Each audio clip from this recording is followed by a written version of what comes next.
Let's pick up our focus on public transport now and head to KwaZulu-Natal. The long-awaited Go Durban bus initiative has been at a standstill when the multi-billion rand project, rapid transport project, was announced in 2013. It was supposed to bring relief to hundreds of commuters in eThekwini, but almost a decade later, not a single bus is running. For more on this, let's talk to eNCA senior reporter Dasen Thathiah.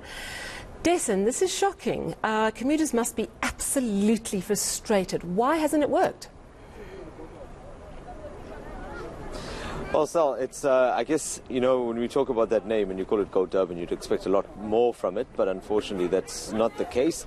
In fact, if you drive along the Newlands area, you go up to Pinetown, you'll see all of these terminals around there, but as great as they look, the infrastructure looks amazing, but there's absolutely nothing happening there. In fact, those areas are being guarded by security guards, but the buses that you talk about, they're not running on those roads yet. In fact, in some cases, the taxis drive straight past, the other public transport buses drive straight past, and what it's done is it's left residents as well as opposition parties with a lot of questions about why the project is not where it's supposed to be. It was meant to have gone live a few years ago and it didn't. This all came about, this concept was announced in 2013, so next year will be 10 years of that happening. So I'm now in Newlands and I'm joined now by one of the residents here, Pelelani Mhlalose.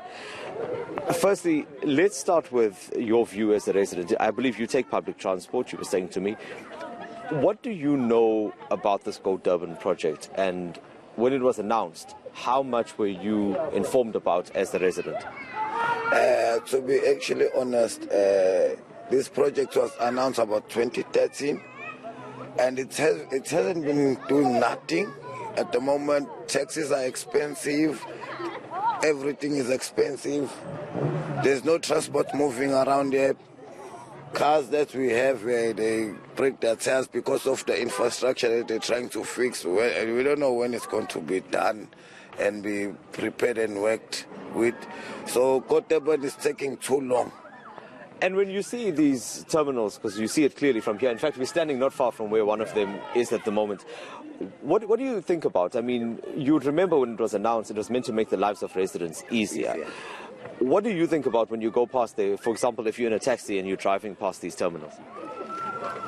For now, I wouldn't lie, because there's nothing that I'll think about it much, because there's nothing has been done with it.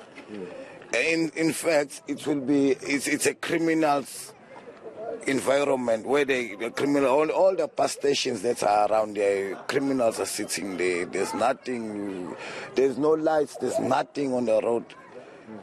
It's all dark, you get robbed on the thing, they don't fix nothing, these people. Some of the residents here, especially the young people, were telling me that there's also another issue when it comes to job opportunities on that particular project. Were you also affected by that? Yes, I'm actually a 35-year-old person, and I'm not working, no one is working at home.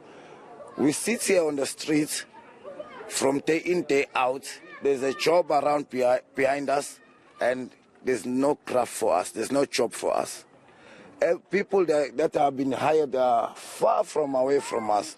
Kwamashu, Ntuzuma, and Nanda, and we, as a resident, who are the most affected people in the area, there's no job for us. We are not working, and we don't know what to do about this project. We're even thinking, as we are guys here sitting here, to close it down, because there's nothing. We don't benefit.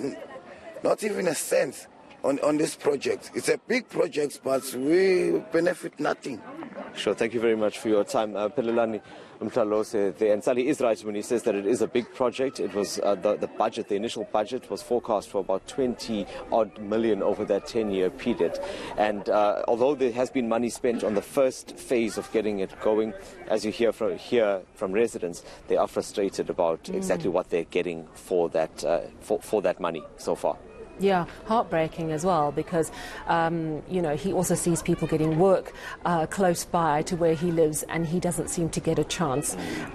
So money is not the problem around this Go Durban issue. Is it about certain stakeholders not wanting it to go ahead, such as the taxi industry? I mean, what is the reason Go Durban is not going? Well, that's just it. I mean, consultation is a huge part of this because there seems to be some kind of deadlock when it comes to those talks that need to be had, especially when there's a project like this. Everyone needs to be consulted, and all of the role players in this particular situation. We did speak to some of the opposition parties. We would have liked to speak to the eThekwini municipality, but we were not given that opportunity today. So we spoke to opposition parties because they've been quite close to the project. And Sal, I'll be guided by you on this, but if you have some time, I'd like you to listen to what they had to say to us earlier today. Absolutely, let's take Well, the answer of why is not going anywhere, I think the ANC is in a better position to respond. I'm saying that because this project does not have a problem of financials. They do have money that is allocated from. Then it's a project that comes from national grant. But what happened on the first place, of which we warned the ANC that we are going to land in this situation. One, there was no proper consultation. And they claim that there is a proper consultation. And it's one of those issues that hinders the project. And this is with the stakeholders like the taxi industry, for example. The taxis and other people that are affected by the road. It's so unfortunate that Go Durban does not go.